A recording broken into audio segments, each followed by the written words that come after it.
সময়ের সাথে সমাজের কাছে প্রশ্ন করেছি আমার,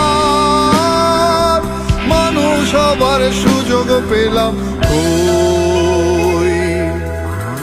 আমি তো সেই মানুষটি নই।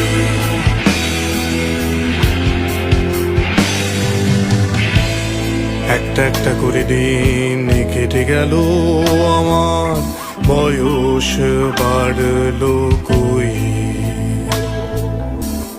একটা একটা করে দিন কেটে গেল আমার, মানুষ হলাম কই?